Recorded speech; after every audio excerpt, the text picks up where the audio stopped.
ID บรรทัดฐานเนาะวันนี้เอามานำเสนอการนำเข้าข้อมูลที่เป็น Excel เข้าในซอฟต์แวร์หรือโปรแกรมแต่งแผนที่ ArcMap ก่อนอื่นหมดเราต้องเซฟข้อมูลเป็นเซฟไฟล์นะเอาไปเข้าคำสั่งที่ไฟล์ save as เลือกช่องที่เราจะเก็บไว้นะตัวอย่างto นามสกุลของมันก็คือ CSV command delimit save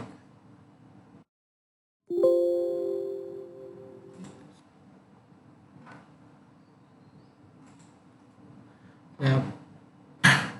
อันนี้หลังจากสำเร็จแล้วเนาะนี่นะปิดเปิดโปรแกรม ArcMap ขึ้นมาไปที่ Arc Catalog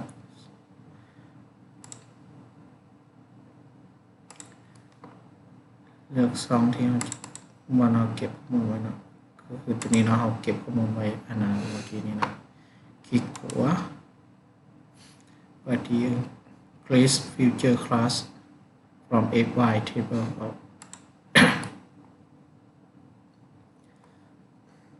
อันนี้เป็นเลือกเป็น XY เส้นในค่าแชทนี้เป็นเกิดระดับเนาะเอาผู้มีค่าระดับไปที่อันนะเปลี่ยนค่า coordinate ของมัน UTM เติม UGS แบบ C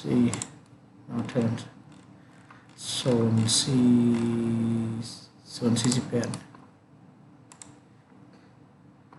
อันนี้ช่องที่เราจัดเก็บเนาะเราสามารถเลือกที่จัดเก็บได้ตรงนี้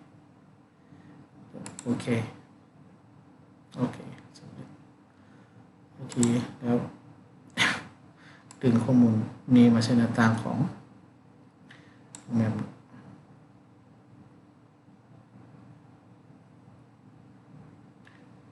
โอเคสำเร็จ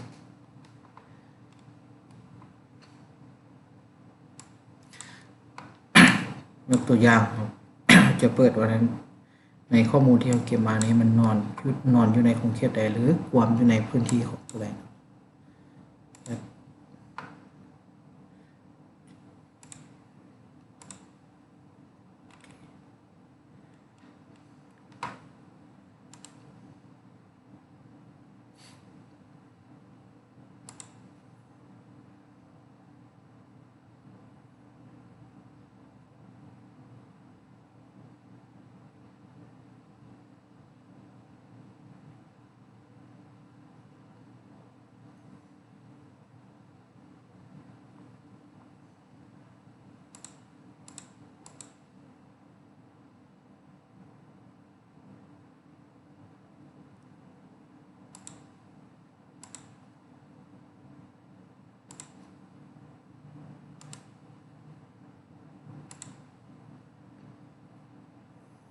นี่มันอยู่